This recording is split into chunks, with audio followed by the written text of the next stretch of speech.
What's up guys, Bdubbs here, and today in this video we're going to be learning the 10 ways that Bedrock is better in Java. It's going to be 10 features that I personally like better on Bedrock than in Java.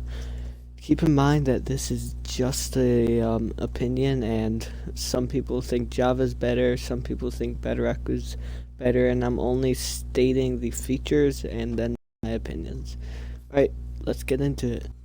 Alright, so the first feature is by far one of the best, is movable features, or movable chests. So this means that with pistons you can actually move chests and unmove them, and the way I did this, I just made I made pistons that push the two different blocks, and this one's pushing it. Yeah, you can see that's pushing that.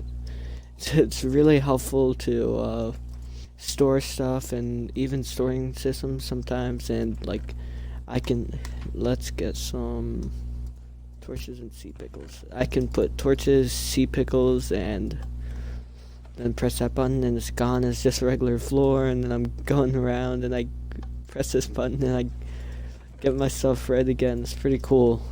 Also, what I could do is let's get that chest again. I can switch this with a chest, and then I have kind of a sorting system. I have two chests. Like, I can put torches in this one, put that one away, put sea pickles in that one, and then I can just switch between the two. Like, this one has the torches, and then that one will give me the sea pickles. So overall, it's a really cool feature, and what it can also bring is it can actually move all sorts of things. Like, it can actually move hoppers, which is pretty cool. I've never actually used this feature, but it can actually move hoppers, which is really cool. Let's get a sticky piston.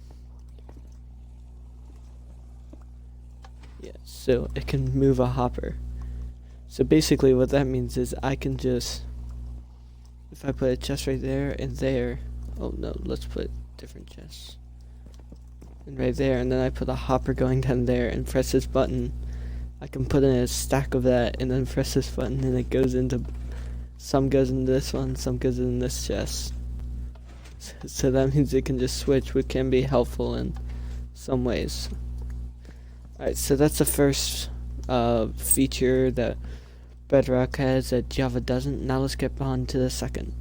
The second feature that I thought was a lot better on Bedrock than it is on Java is that in Bedrock, if you place a water bucket at the top, it goes down and it actually creates water sources.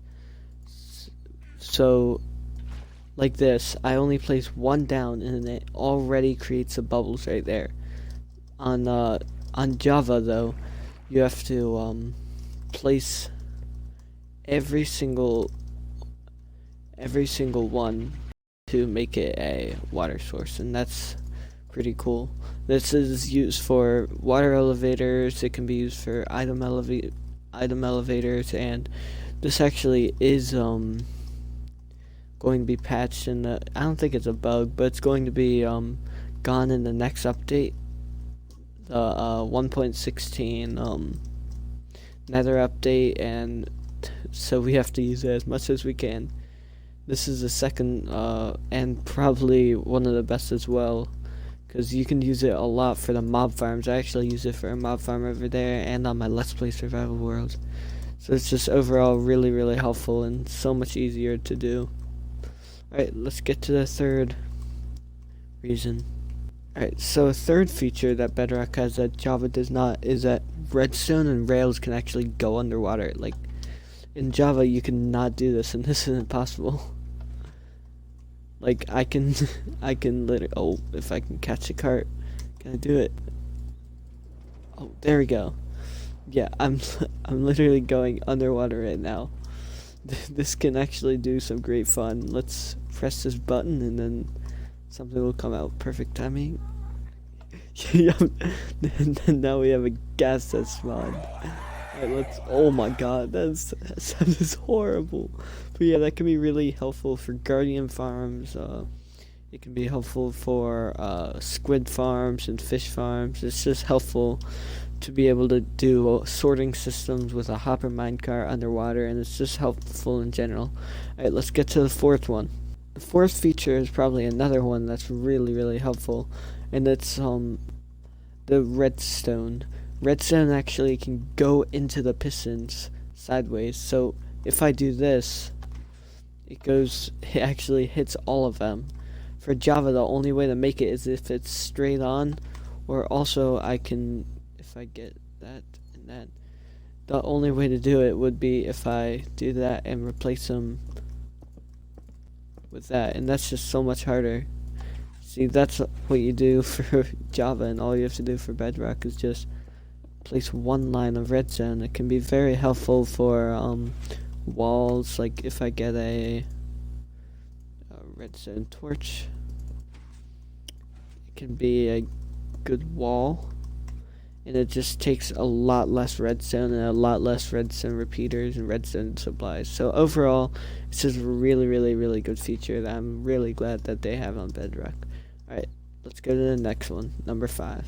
Number 5 is one that I actually haven't used personally, but it is really helpful. Redstone actually goes through glasses both ways. If I press this button, it actually can go up, and see that sticky piston went and that sticky piston went. So that means that redstone actually travels up and down on glass, and that is really helpful. So it's a lot less expensive than torch towers. Can save a lot of sticks and a lot of blocks. For this, all you need is glass and a couple of redstone.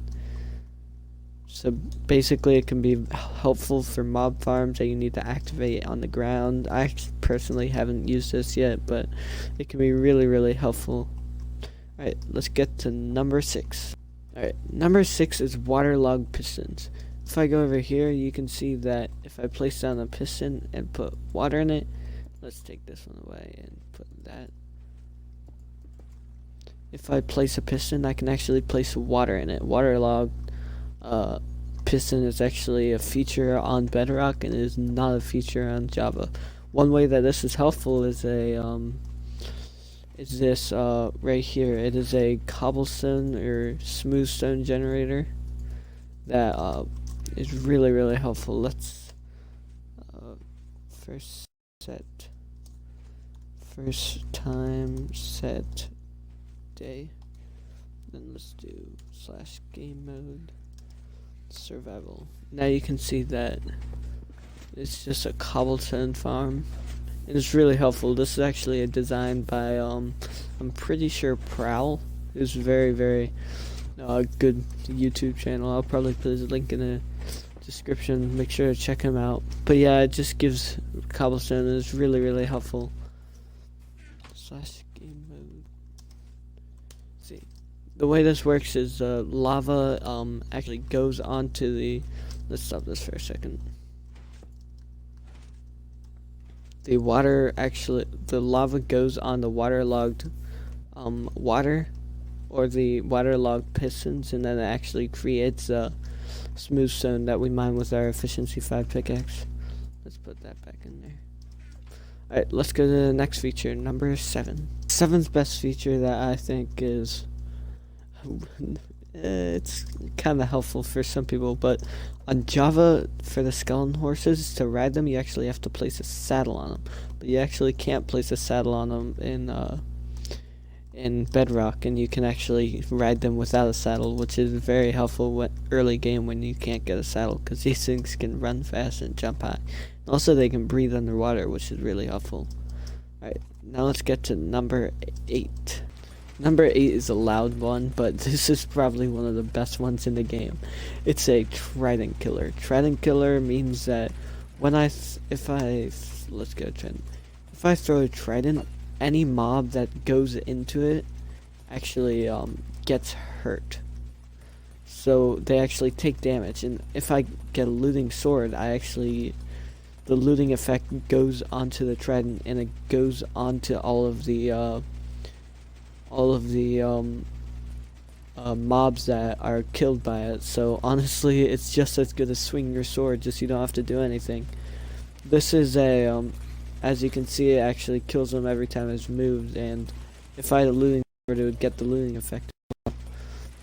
It is really helpful in almost all mob farms. Everyone's using it now, and they keep on doing it and changing it, and I think these are also going to be removed in 1.16, but I guess we'll wait and see. Alright, let's go to number 9. Number 9 is similar to that trident one earlier there, but it is a little different. If I turn this on, drowns from a spawner. You can see that I have a spawner in there. Drowns that come from a spawner can actually give tridents. I've collected these tridents. I just placed those in. But yeah, you can actually get a lot of tridents from drowns that go and they come from a spawner, and that's probably the best way to get tridents in the game. It definitely is, and that's why tridents on Java are really hard to get, and you have to do ones in the ocean. This is also going to be patched in the nearest update, but let's just enjoy it while it lasts. If I have a looting sword, it actually like I said earlier, it gets the effect. Yeah, you just saw a trident. Yeah, now a ton of tridents are dropping with the looting effect. Alright, yeah, this is the best way to get a ton of loot and a ton of tridents. Alright, let's go to the next one. Number 10 is sword spamming. If I place some husks in there, they actually don't burn that light. Since the combat update in Java, you can actually not spam your swords, but on Bedrock they never actually had that combat update, so you can still spam, and it's really helpful to get rid of mobs. I guess that's why we're the noobs of Minecraft, but yeah, that's one of the best ways to get rid of the mobs. Alright, well, on that note, thank you guys so much for watching, and if you liked the video, make sure to hit the like button, and if you want to see more, make sure to hit the subscribe button. I'm Bdubbs, and bye!